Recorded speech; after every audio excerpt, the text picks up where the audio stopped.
जिल्हा जालना अंतरवाली सराटी हे गाव आणि इथे आंदोलन चांगलंच चिघळलं.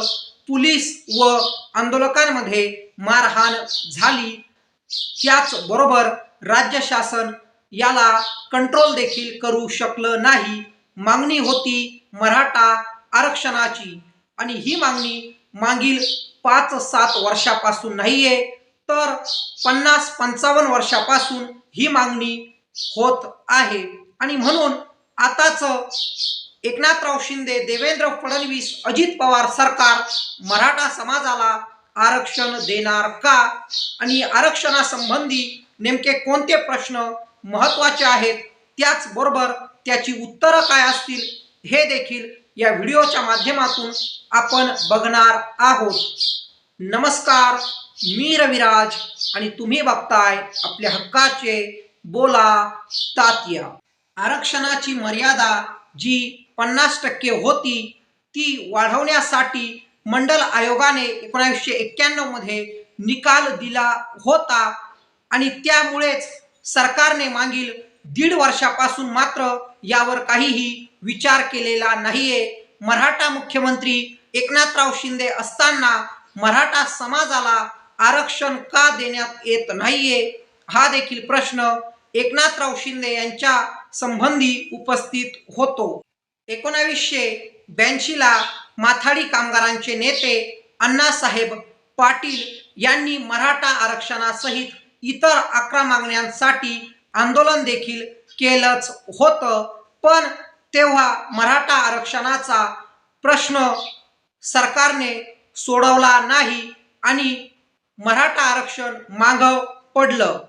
त्यानंतर 1995 साली मागासवर्गीय आयोगाचे अध्यक्ष न्यायाधीश खत्री यांच्याकडे देखील एक अहवाल आला आणि त्यांनी तो सादर देखील केला.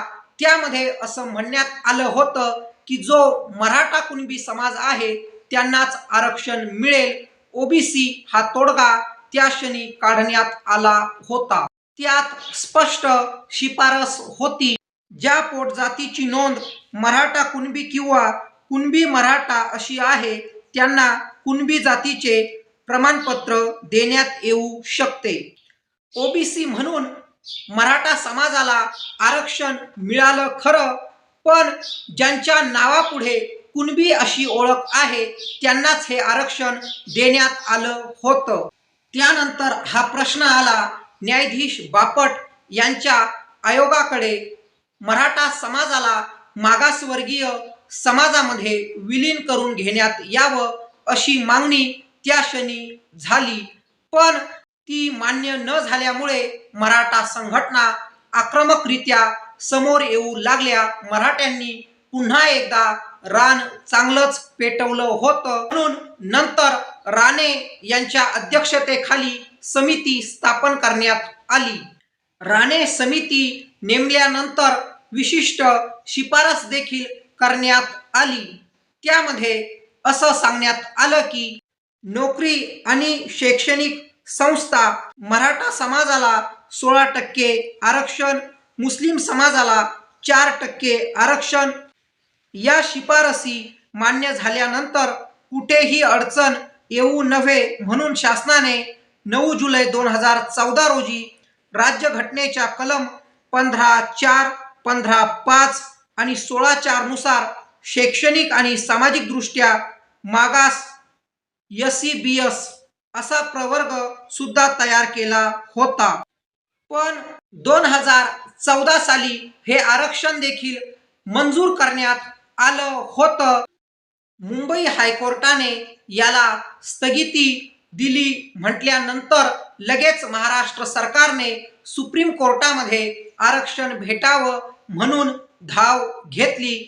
सुप्रीम कोर्टाने मात्र ही स्थगिती उठवण्यास नकार दिला. हायकोर्टात सुरू असलेला हा विषय पुन्हा एकदा राज्य मागासवर्गीय आयोगाकडे आला.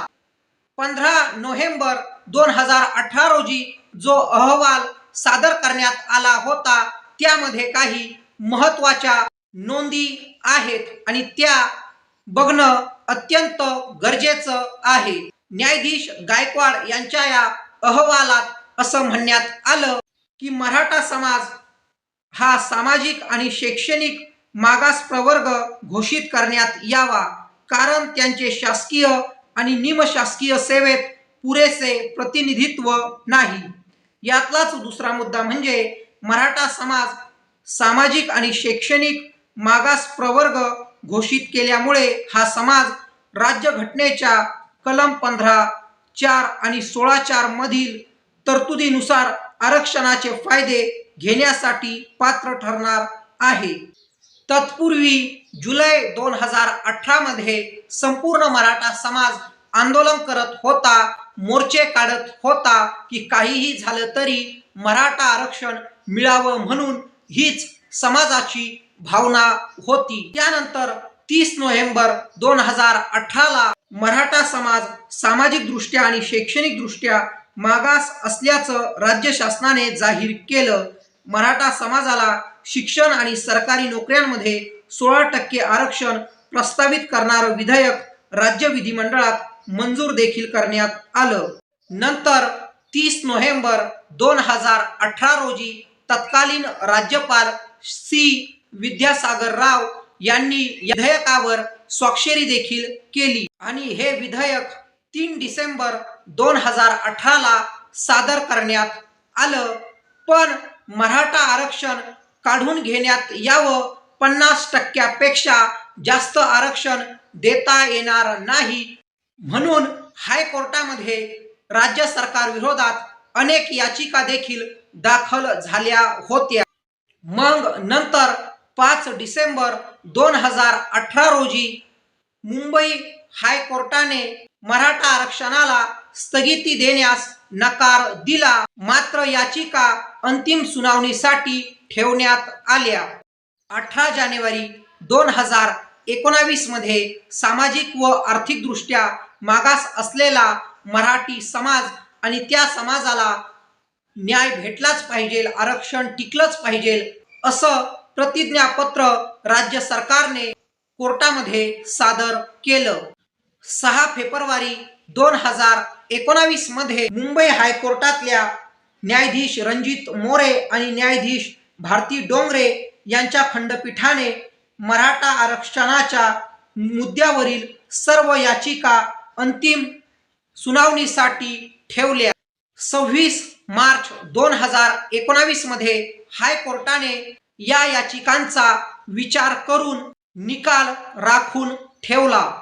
24 जून 2019 मध्ये 27 जूनला आम्ही निकाल देणार आहोत असं हायकोर्टाने सांगितले आणि 27 जून 2019 मध्ये मराठा समाजाला दिलेलं आरक्षण हे संवैधानिकदृष्ट्या वैध आहे असं देखील सांगण्यात आले. राज्य मागासवर्गीय आयोगाने सुचवलेल्या सूचीनुसार ते 16% वरून 12 ते 13% वर आणण्याचं काम झालं आणि असे आदेश देखील कोर्टाने सरकारला दिले होते. ही जी 50% आरक्षण देण्याची मर्यादा आहे ती ओलांडली जाऊ शकते आणि ही एक अत्यंत महत्त्वपूर्ण कमेंट होती. यानंतर मात्र परत एकदा मुंबई हायकोर्टाने मराठा आरक्षणाला आव्हान देण्याचं काम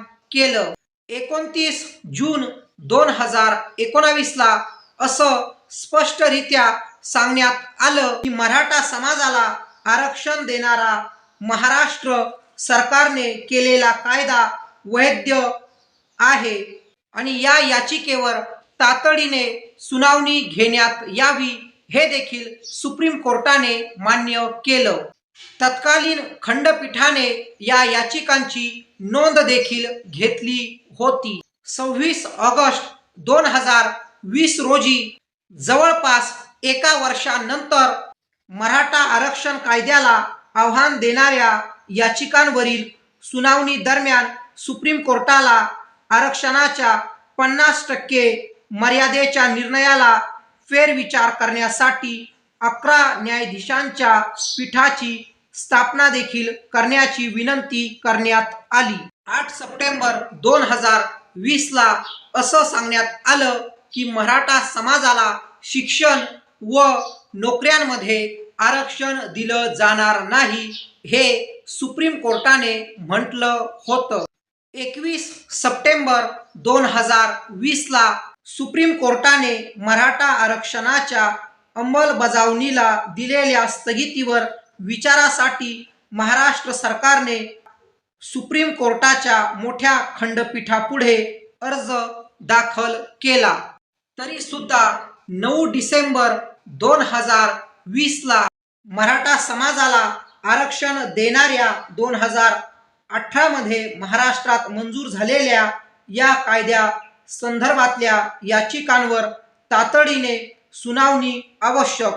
मग 26 मार्च 2021 या दिवशी मराठा आरक्षण कायद्याच्या संवैधानिक वैधतेला आव्हान देणाऱ्या याचिकांवरील निर्णय सुप्रीम कोर्टाने राखून ठेवला.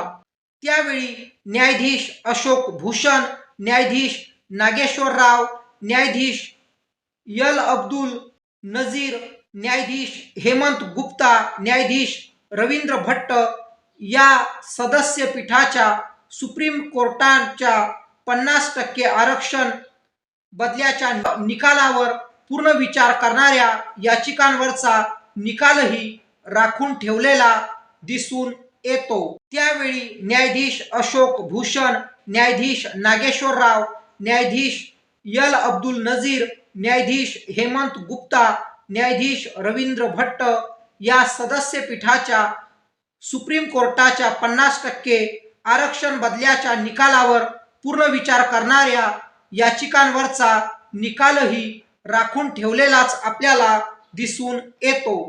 मग नंतर 5 मे 2021 ला सुप्रीम कोर्टामध्ये हा मराठा आरक्षणाचा निकाल गेला आणि कोर्ट मराठा आरक्षण असंवैधानिक आहे असं म्हणत होतं. त्यावेळी मुख्यमंत्री उद्धव ठाकरे यांनी असं स्टेटमेंट दिलं की नरेंद्र मोदी यांनीच आता मराठा आरक्षणासंबंधी काय निर्णय घ्यायचा तो घ्यावा.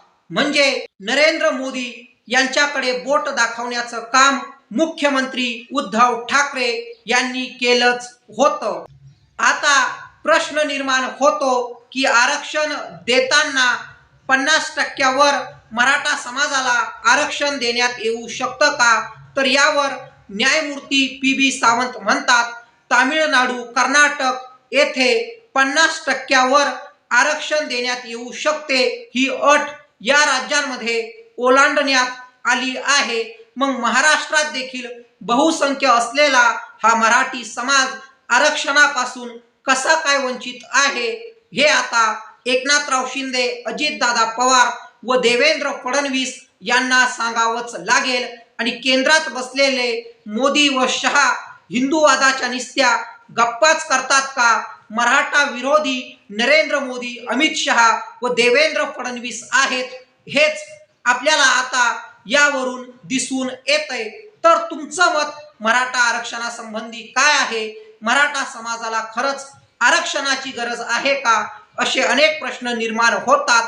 आणि आर्थिकरित्या असक्षम असणाऱ्या मराठा समाजाला निश्चितच आरक्षणाची गरज आहे. सरकारने आरक्षण द्यायलाच हवं, ही तरी माझी मागणी आहे. तर तुमचं मत मराठा आरक्षणासंबंधी कमेंट बॉक्समध्ये आम्हाला नक्कीच कळवा. आणि आणखी काही डिटेल माहिती तुमच्याकडे असेल तर ते देखील कळवा. मी रविराज जाधव तुम्हा सर्वांची रजा घेतो. धन्यवाद.